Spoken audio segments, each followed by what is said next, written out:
Hi, let's slow down today for a second, shall we? It's good. Anyway, so for someone who loves wellness, I'm surprisingly bad at resting. As much as I try resting during the week, life still happens and I go in go, go, go mode, and then I burn out and I feel sick and don't want to do anything.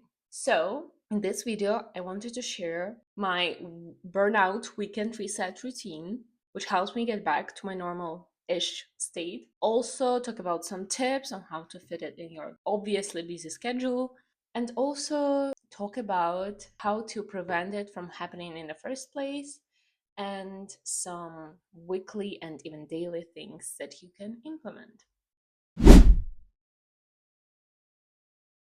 Let's start with the fact that usually when I hit burnout, I can't afford to take a whole week off. That would probably be perfect, but in real life, I have only weekends, and that's what we're working with. So let's start with Friday evening. Important thing is that we have to try for this weekend to lock ourselves out of social media and our phones as much as possible. The problem is that usually, even for rest, you need some energy.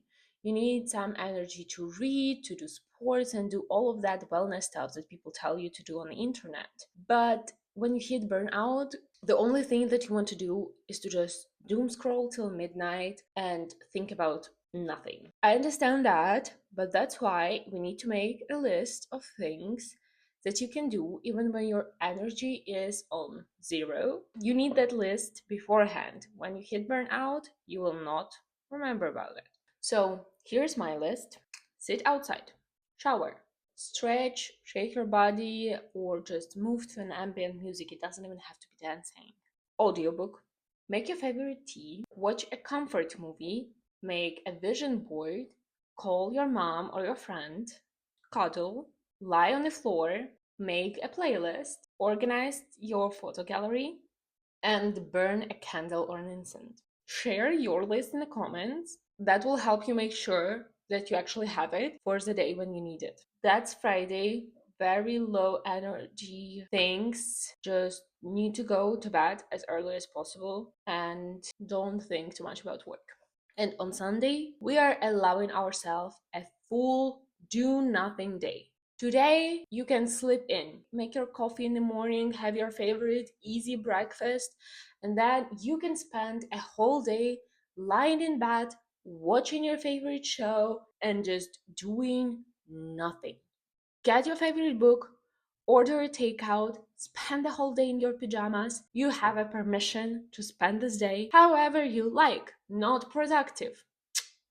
That will help.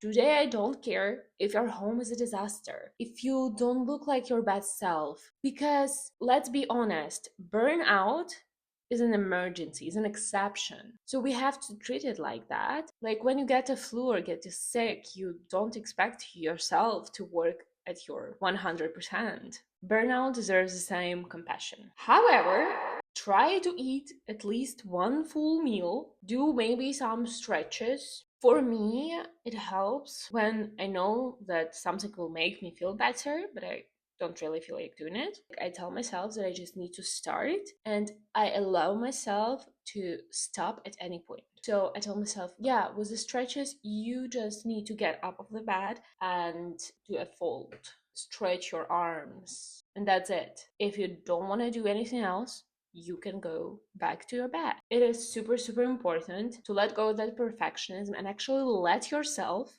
stop if you don't feel like doing it anymore. Otherwise, this trick will not work. Today is all about not pushing yourself.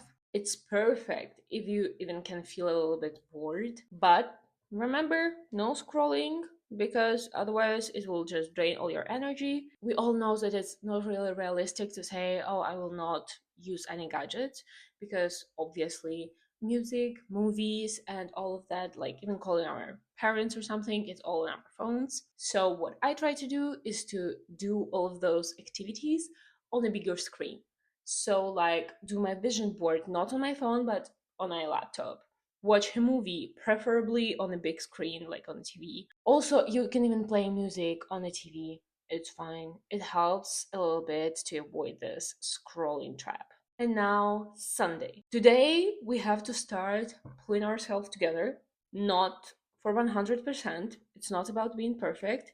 It's about making our next week a little bit easier. Today, we need to do the bare minimum, do the laundry, maybe pick up the house just a little bit, check your kitchen and your fridge. Today, you only have to do this three things. First, is to shower. Make yourself feel comfy but still put together. Just brush your hair, maybe do a little makeup, put on a comfy matching set, whatever, just so that you feel like a human again. Second is we need some movement. It can be just stretching or a short and easy yoga session. I really love yoga. Like you can find really relaxing yoga flows, which just put your mind in this meditative state and does not require too much of strength or power. So I think that's amazing option. And the third thing is that you have to plan your week. Make sure that your next week consists only of the absolute must be done things, nothing extra. Probably this week will not be the best time to start a new workout routine, or to start a new diet, or to meet with a bunch of friends. Just take it slow. But I want you to just mentally to have it organized and don't have this mental clutter in your head worrying about next week. That's pretty much it. It's not a perfect system, but that's what helps me. And now, let's talk on how to get out of the cycle of overworking yourself, crush, burnout.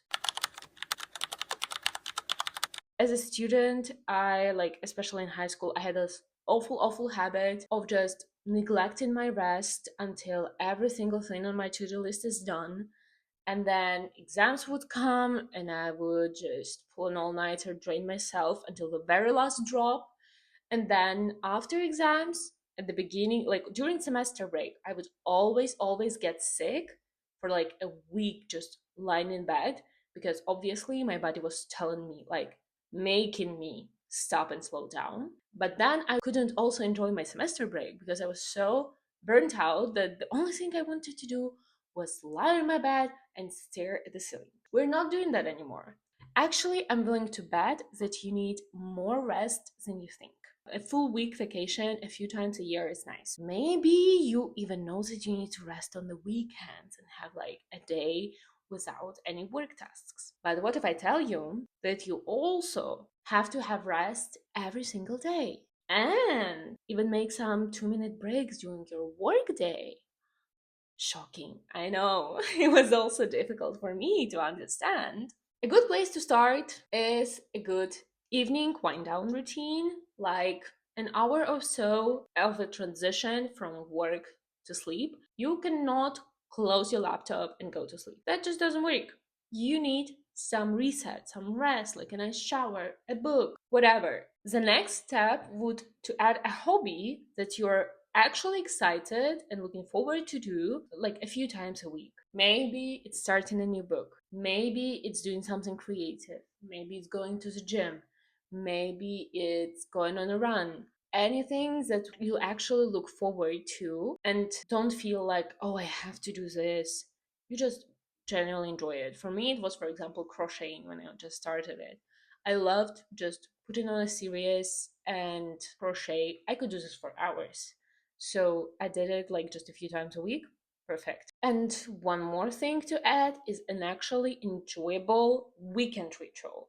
So, for example, every Sunday you go get coffee in the morning with your friends, or alone, or with your significant other. Or you can have a self care spa night at home on Saturday. Also, perfect. That is a good starting point, and then you can learn to rest.